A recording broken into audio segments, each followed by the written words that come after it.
Heat and temperature, ये HCV part second का first chapter है और हम आज इसके डिस्कस कर रहे हैं ऑब्जेक्टिव, जिसमें देखो एक तो हम टाइप्स ऑफ थर्मोमीटर नहीं पढ़ते हैं, टाइप्स ऑफ टेम्परेचर स्केल बहुत ज्यादा नहीं पढ़ते हैं, आर्बिट्रेरी स्केल वगैरह पढ़ लेते हैं। एक हाँ, रेजिस्टेंस थर्मोमीटर कहीं आए तो वो भी हम नहीं पढ़ रहे होते हैं, वो सब रेजिस्टेंस की प्रॉपर्टीज पे बेस्ड होते हैं, थोड़ा बहुत 12th में भी आ जाता है। तो अभी हम डिस्कस करेंगे objective first except question number 4 and objective second except question number 4। ये पार्ट हम डिस्कस करेंगे। स्टार्ट करते हैं, पेज नंबर 11 पे है ये। सबसे पहला objective first, the system X is neither in thermal equilibrium with Y nor with Z. दो चीजें थर्मल इक्विलिब्रियम में कब होती है, हालांकि ये थर्मोडायनेमिक्स का क्वेश्चन चला गया है। दो चीजें थर्मल इक्विलिब्रियम में तब होती है जब उनको टच करे तो आपस में कोई हीट एक्सचेंज ना हो। ऐसा तभी होता है जब एक का टेम्परेचर और दूसरे का टेम्परेचर इक्वल हो। तो ये लिखता है एक्स ना तो वाई के साथ इक्विलिब्रियम में है और ना जेड के साथ। इसका मतलब T X is not equal to T Y and T X is not equal to T Z. तो जो इसने तीन ऑप्शन बना के दिए हैं, वाई एंड जेड के बारे में आप क्या कह सकते हो? अगर ये इसके भी बराबर नहीं है, इसके बराबर नहीं है, तो क्या मैं वाई जेड के बारे में कुछ बोल सकता हूं कि वो बराबर है कि नहीं? नो सर, वो तो हो भी सकते हैं, नहीं भी। तो ऐसा इसका आंसर आ जाएगा, maybe in thermal equilibrium. आ गया समझ? Yes sir. मस्ट और कैनॉट नहीं आएगा। Second, which of the curves represent the relation between degree Celsius and Fahrenheit. तो उसके लिए हमें ये रिलेशन दिमाग में होना चाहिए, टीसी माइनस 0/100। याद है ना अब तो? TF minus 32/180। अब यूं बताओ, आपके डायग्राम में वाई एक्सिस की तरफ डिग्री सेल्सियस दे रखा है कि डिग्री फारेनहाइट? ऑप्शन में सेल्सियस, तो ये फारेनहाइट लेना है, मतलब ये वाई बनाना है। तो इसको इस तरह मैं अरेंज करूं, ये 5 और ये 9, तो टीसी बराबर 5/9 टाइम्स टीएफ माइनस, और मैं मल्टीप्लाई करूं 32, 5 2 10, 5 3 15, 160। क्या ये समझ आ गया? ये y equal to M X plus C. इसकी स्लोप तो पॉजिटिव है, तो लाइन तो यूं रहेगी, स्लोप पॉजिटिव है, लेकिन y इंटरसेप्ट नेगेटिव है। तो y इंटरसेप्ट नेगेटिव और स्लोप पॉजिटिव। समझ आया कैसा ग्राफ है?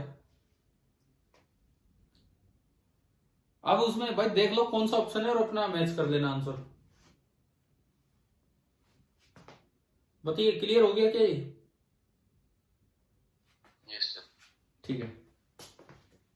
इसके बाद third, which of the following pairs may give equal numerical value at temperature of body. ये प्लेटिनम वाला छोड़ दो आप दो ऑप्शन चेक करो, Celsius kelvin and Fahrenheit kelvin. कह रहे कि कौन सा ऐसा पेयर है जिनमें सेम टेम्परेचर आ सकता है, न्यूमेरिकल वैल्यू। पहले मैं लूं बी पार्ट में, पहले लेता हूं सेल्सियस केल्विन। क्या रिलेशन था सेल्सियस और केल्विन में? TC minus 0/100 T Kelvin minus 273/100। याद है ना ये? Yes sir. तो TC is equal to T K minus 273। Let दोनों की न्यूमेरिकल वैल्यू सेम ले लो, टीसी बराबर टी के बराबर एक्स। आपने इसमें पुट किया x is equal to X minus 273। क्या ये पॉसिबल है? No sir. तो ये पेयर तो नहीं है। दूसरा, मतलब पहला ऑप्शन फारेनहाइट और केल्विन, फारेनहाइट और केल्विन। अब हम इस पे आते हैं, फारेनहाइट और केल्विन पे। तो फारेनहाइट टीएफ माइनस 32/180 और केल्विन टी के माइनस 0/273। दोनों को सेम रख दो, x minus 32/180 is equal to x/273। यही है ना, फारेनहाइट दिया है और केल्विन दिया है। हाँ ठीक है। अब अगर हम इसको सोल्व करें, आप निकालो एक बार, यहां से कोई x आ रहा है क्या? कुछ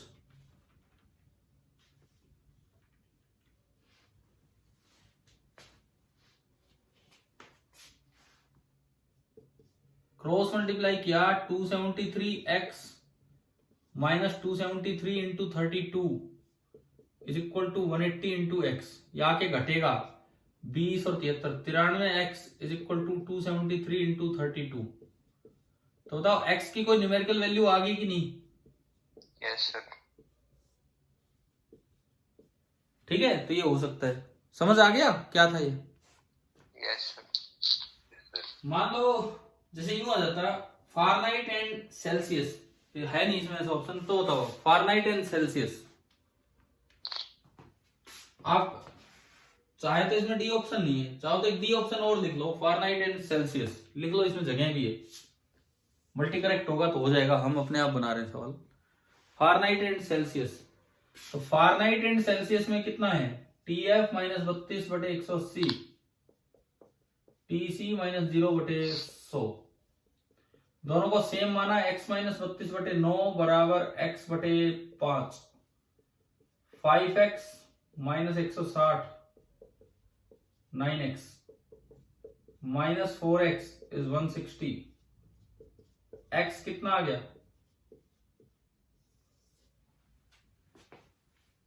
समझ आ रहा है क्या ये? Yes, sir. -40 डिग्री पे वो टेम्परेचर जो इसमें वही इसमें, एक बार चेक भी कर लेते हैं क्या सेम आ रहा है। -40 मैंने यहां रखा, तो ये वैल्यू बन रही है -40/100, 0 -2/5 आई। और एक बार यहां रखो -40, -40 और -32, -72/180, 18 से गया -4/10, -2/5। बताओ क्या सेम आ गया कि नहीं? Yes, sir. ठीक है, तो ये इस तरह का सवाल था। क्लियर हो गया होगा अब तो? ठीक है, फोर्थ छोड़ दो, constant volume gas thermometer. Fifth पे आप चलिए, coefficient of linear expansion as dimension Kelvin inverse. हमने पढ़ा था ना, अल्फा बीटा गामा कोई भी हो, सबके डायमेंशन क्या होते हैं, Yes, sir. Same, kelvin inverse, degree Celsius. तो ये तो दोनों स्टेटमेंट ट्रू होगी। आ गया होगा ये सवाल आपका? आज ट्राई तो किए होंगे ना आज ऑब्जेक्टिव आपने? Yes, sir. ठीक है। Yes, sir. सिक्स्थ मुझे लगता है ऐसा तो क्लास में ही हमने इलस्ट्रेशंस में ले लिया था कि अगर होल है मेटल में, तब गर्म करोगे तो एवरी डायमेंशन इंक्रीज होती, पढ़ा था ना हमने। ठीक है, हो गया भाई सिक्स्थ, या कोई डाउट है? बोलो, सिक्स्थ हो गया? ठीक है। Yes, sir. Seventh, two identical rectangular strips, one of copper and other of steel, are riveted together to form a bimetallic strip। ये बाईमेटल वाला भी करवाया था शायद, करवाया था ना इस तरह का। जैसे मान लो इसका अल्फा ज्यादा है, इसका अल्फा कम है, तो ये यूं बेंड हो जाएगा। एक बार बताओ, ऐसे एग्जांपल लिए थे क्या क्लास में या नहीं? एक बार ये बताओ, थर्मल एक्सपेंशन के समय बाईमेटालिक स्ट्रिप का एग्जांपल आया था कि नहीं आया था? नहीं आया सर। नहीं आया तो अब सुन लो फिर। अगर नहीं आया तो मैं यहां बता देता हूं। होता क्या है कि जैसे कोई भी बाईमेटालिक स्ट्रिप है, टाइटली जुड़ी हुई है। अब जैसे क्या होगा, मान लो इसका अल्फा 1 है और इसका alpha 2, let alpha 1 is greater than alpha 2।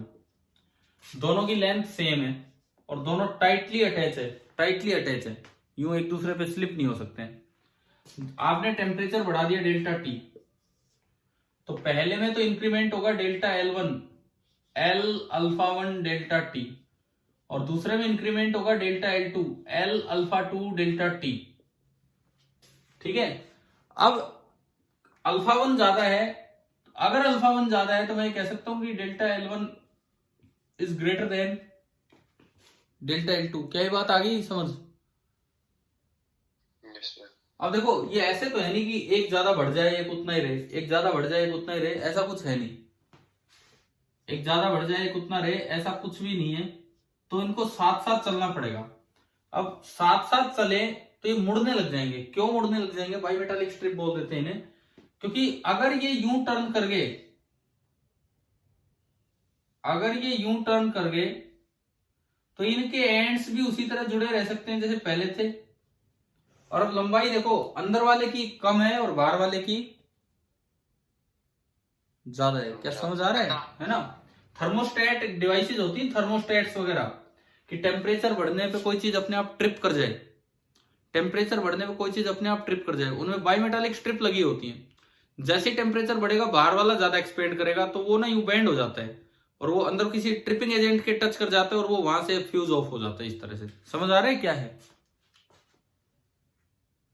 Yes, sir. ठीक है, ये कुछ थर्मोस्टेट्स वगैरह उनमें यूज होते हैं। तो अगर अल्फा 1 ज्यादा है तो ये इस तरह बैंड होगा कि अल्फा बाहर रहे 1 वाला, अल्फा 2 ज्यादा है तो वो बाहर रहे। अब करके देखो ये सवाल, अब करके देखिए क्या हो गया, समझ आ गया क्या? बताओ। बाहर वाली साइड को कॉन्वेक्स साइड बोलते हैं, अंदर वाली साइड कॉन्केव साइड हो जाएगी। बोलो अब ये हो गया या नहीं हुआ? Yes, sir. 8th टू कौन सा है 8वां, the temperature of uniform rod is slightly increase by delta T, moment of inertia 8, 9 दोनों ऐसे ही हैं। आप एक काम करो, एक बार एक्सरसाइज का 32वां सवाल पढ़ लो। एक्सरसाइज का 32वां सवाल पढ़िए एक बार, अगले पेज पे 30 सेकेंड। क्या है, कोई बच्चा पढ़ के बोलेगा एक बार starting line? Show the moment. Show that, चलो मैं बोलता हूँ, show that the moment of inertia of a solid body of any shape, किसी भी शेप की हो, it changes with temperature as I is equal to I not into 1 + 2 alpha theta. एक तो फॉर्मूला याद ही कर लो, ये फॉर्मूला याद ही कर लो, रेडियस ऑफ गायरेशन चेंज हो जाता है। और ये ऐसे होते हैं, मोमेंट ऑफ इनर्शिया जो होता है वो रेडियस ऑफ गायरेशन के स्क्वायर पे डिपेंड करता है। तो हम ये कह सकते हैं कि percentage change in I is equal to 2 times percentage change in R, बोलते थे ना इसे। Yes, sir. Percentage change I का मतलब है del I upon I into 100, और ये होता था 2 times delta R upon R, जो भी वो रेडियस ऑफ गायरेशन है, इंटू 100। 100 से 100 गया और यहां से डेल्टा आई आ जाता था 2 times delta R by R और इंटू आई। और थर्मल एक्सपेंशन में आप डेल्टा आर को लिख सकते हैं R into alpha into delta T. आप जब इसमें पुट करोगे तो ये आर से आर कटेगा और डेल्टा आई कितना आ जाएगा, 2 into alpha into delta T. एक बार बताओ क्या ये क्लियर हो गया है क्या? हो गया sir. तो ये अब ये सवाल की स्टेटमेंट पढ़ो 33वें की 32वें की। ये कहता है ऑफ एनी शेप, किसी शेप का हो, कैसा ही कुछ हो, ये इस तरह से चेंज हो जाता है। तो मोमेंट ऑफ इनर्शिया वाले सवाल इससे हो जाएंगे। Yes, sir. ठीक है, चलिए मैं आगे बढ़ता हूँ। मोमेंट ऑफ इनर्शिया के कितने सवाल हैं यहाँ पे? 2 सवाल है ना ये, ठीक है। Yes, sir. मैं आगे चल रहा हूँ अभी, हो गए ना, अब समझ आ गए क्या थी क्या नहीं। आ गया. Question number 10, temperature of water at the surface of deep lake is 2 degree. हमने एनॉमलस एक्सपेंशन पढ़ा, हमने एक्वेटिक वाटर में एक्वेटिक लाइफ को कैसे बचाते हैं वो पढ़ा। तो चाहे ऊपर 2 डिग्री और नीचे कितना रहेगा, 4। डायरेक्ट वही था सवाल। 11, aluminium sphere is dipped in water at 10 degree. Temperature बढ़ा, ये फ्लूइड पे चला गया, यहाँ का भी चला गया। 10 डिग्री से आप टेम्परेचर बढ़ाओगे तो पानी की डेंसिटी बढ़ेगी कम होगी? कम होगी, क्योंकि 4 की तरफ बढ़ती है। और डेंसिटी बढ़ी तो बॉइंट फोर्स होता है density of liquid into volume into G. Density of liquid बढ़ी तो बॉइंट फोर्स भी क्या हो जाएगा, कम हो जाएगा, है। बॉइंट फोर्स होता है density of water into volume into G. आप कह रहे हो डेंसिटी कम हो रही है, रो कम हो रहा है, तो बॉइंट फोर्स क्या होगा, कम हो जाएगा ना। चलूंगा आगे ऑब्जेक्टिव सेकंड की तरफ। Yes, sir. देखो objective second, a spinning wheel is brought in contact with an identical wheel spinning in identical speed। दो बिल्कुल एक जैसे व्हील लिए, घूम रहे थे बिल्कुल एक जैसे स्पीड से, और उनको टच कर दिया। ठीक है, टच कर दिया तो कुछ आपस का फ्रिक्शन आएगा, थोड़ी देर में वो रुकना चाहेंगे, समझ रहे हो ना आप। The wheels slow down under the action of friction। ठीक है, which of the following energy of the first wheel decrease। पहले व्हील की कौन सी एनर्जी डिक्रीज होगी, काइनेटिक एनर्जी। वो स्लो हुआ है, रुका है, तो बताओ काइनेटिक एनर्जी डिक्रीज हुई कि नहीं? Yes, sir. और काइनेटिक डिक्रीज हुई तो मैकेनिकल भी डिक्रीज हुई, मैकेनिकल होती है काइनेटिक। ठीक है, अब इसमें एक नई टर्म है टोटल एनर्जी का मतलब होता है मैकेनिकल। अब पीछे आप मैकेनिक्स में टोटल का मतलब मैकेनिकल लेते थे, इस चैप्टर में टोटल एनर्जी का मतलब होगा mechanical plus internal. Total energy का मतलब होगा मैकेनिकल प्लस इंटरनल। अगर वहां हीट प्रोड्यूस हुई है, अगर वहां हीट प्रोड्यूस हुई है तो उसका टेम्परेचर कुछ बढ़ा है। Yes, sir. टेम्परेचर बढ़ने का मतलब है कि उसकी इंटरनल एनर्जी बढ़ी है। लेकिन अगर उसकी मैकेनिकल एनर्जी कम हो रही है तो बदले में टेम्परेचर बढ़ रहा है, इंटरनल एनर्जी बढ़ रही है, तो टोटल एनर्जी क्या रहेगी? सेम। ठीक है। अगर मैकेनिक्स में इस तरह की बात हो तो वहां ये थर्मल एनर्जी हम शामिल नहीं कर पाते हैं, लेकिन यहां पे बात है तो हमें थर्मल एनर्जी को देखना होगा। ठीक है।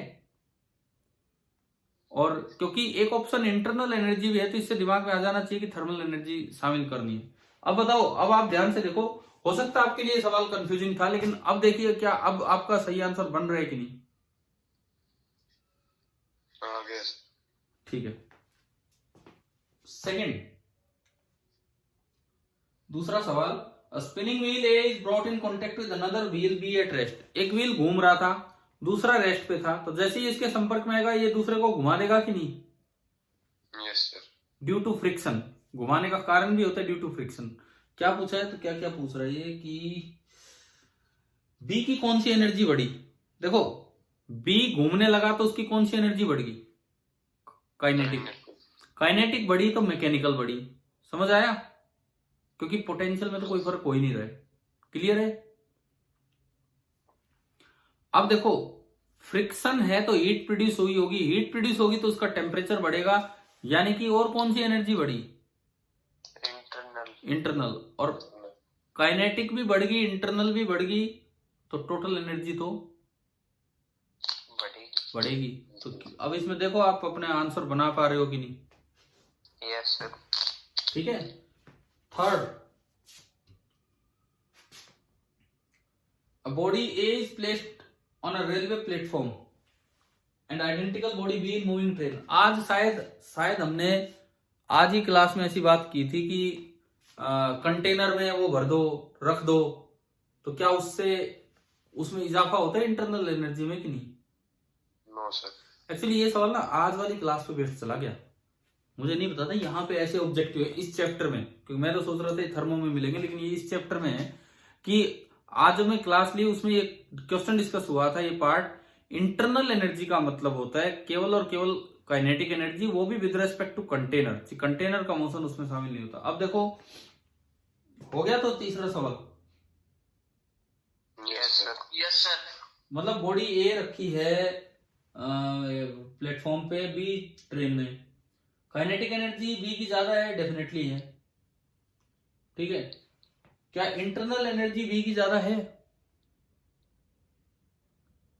बताओ। No, sir. नहीं है। तो अब तो हो जाएगा नहीं, चार पार्ट्स आपसे। Yes, sir. ठीक है। चौथा छोड़ दो आप, पांचवे पे चलते हैं। सॉलिड ऑब्जेक्ट, ये छोड़ने का मतलब और कुछ नहीं है, हम सारे टेम्परेचर स्केल नहीं पढ़ते हैं, सारे थर्मोमीटर नहीं पढ़ते हैं, तो इसलिए ये पार्ट नहीं आते हैं। Fifth, solid object is placed in a water contain in adiabatic. आज ही वर्ड आया था एडियाबेटिक और डायाथर्मिक। एडियाबेटिक क्या होता है? Pressure constant. Pressure constant. Heat exchange. No heat exchange with the surrounding. Adiabatic walls मतलब ऐसी दीवारें कि अंदर जो एनर्जी है वो बाहर नहीं जा सकती है। समझ आया? Yes, sir. और दूसरी थी डायाथर्मिक, उसमें क्या था? डायाथर्मिक क्या थी? उनमें क्या होता है? Rapid conduction. एडियाबेटिक मतलब नो कंडक्शन, डायाथर्मिक मतलब रैपिड कंडक्शन। आज क्लास में लिखवाया था।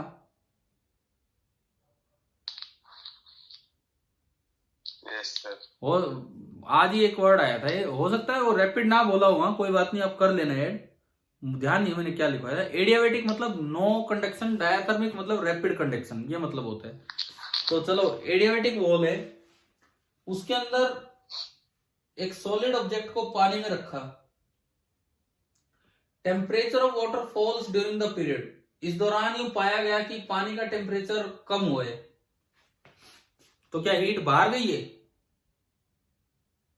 Adiabatic, sir. एडियाबेटिक बाहर तो जा ही नहीं सकती। अगर पानी का टेम्परेचर कम हुआ है तो वो किस में गई है हीट एनर्जी? बोलो, पानी में क्या डाला आपने? अरे सवाल में पानी में क्या डाला है इसमें? Solid. Solid object. उनके बीच में ही एक्सचेंज हुआ होगा, हीट एक्सचेंज, क्योंकि बाहर तो दीवारें एडियाबेटिक बना दी। ये कह रहा है पानी का टेम्परेचर कम हुआ है, तो पानी ने हीट लूज की है, बाहर जा नहीं सकती, तो वो हीट किसने गेन की होगी? Definitely Transmission. सॉलिड ऑब्जेक्ट ने गेन की होगी ना, डेफिनेटली। Yes, sir. तो उसका टेम्परेचर बढ़ा होगा। देख लो अपना आंसर बनाओ अब, क्या आया क्या नहीं आया। Yes. आ गया। आखिरी सवाल, as the temperature is increase the time period of pendulum. चलो आज हम जिक्र भी कर रहे थे, बच्चा पूछ भी रहा था पहले, और बिल्कुल लास्ट में जाके सवाल भी आ गया, तो देख ही लेते हैं कि टाइम पीरियड ऑफ पेंडुलम पे क्या फर्क पड़ता है। देखो नीचे तो एक पॉइंट ऑब्जेक्ट होता है, उसका कुछ साइज नहीं होता। ये मानो कि ये मेटल की रोड है, मान लो कि मेटल की रोड है और लेंथ है L। T टेम्परेचर पे ये था, अगर आप T plus delta T temperature पे जाओगे तो ये मेटल रोड थोड़ी इलोंगेट हो जाएगी, पॉइंट ऑब्जेक्ट तो वही है, और इसकी लेंथ हो जाएगी L plus delta L। Time period का वैसे तो SHM में आना है ये आगे, लेकिन ऑसिलेशन में, लेकिन पहले भी तो हमने फॉर्मूला याद किया है ना भाई। Yes, sir. अब इसको टाइम बोल रहे हो तो यार इसको टी बोल दो, और तो क्या है, वरना इसमें तो कोई ऐसी चीज यूज की नहीं है, ठीक है। हाँ, और यहाँ पे टाइम, क्योंकि वो तो मैंने टेम्परेचर ले रखा है, L plus delta L by G, ये आया। तो बताओ लेंथ इंक्रीज होती है टेम्परेचर बढ़ने से कि कम होती है? Increase. टाइम पीरियड भी क्या होगा? इंक्रीज होगा।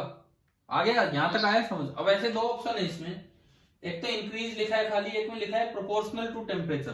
क्या ये डायरेक्टली प्रोपोर्शनल होता है टेम्परेचर के? प्रोपोर्शनलिटी मतलब डायरेक्ट प्रोपोर्शनलिटी मानना है Yes, sir. ना। ऊपर क्या लगा हुआ है? अंडर रूट लगा हुआ है ना ऊपर। अरे डेल्टा एल में तो आएगा L into alpha into delta T, ठीक है यहां तक तो, लेकिन ऊपर क्या लगा हुआ है उसमें टाइम पीरियड के फॉर्मूले में? Under root. तो क्या ये डायरेक्टली प्रोपोर्शनल है? No, sir. प्रोपोर्शनल है लेकिन डायरेक्टली प्रोपोर्शनल नहीं है। आंसर देखना एक बार इसमें, क्या ये प्रोपोर्शनलिटी वाला भी दिया है? क्या दे रखा है?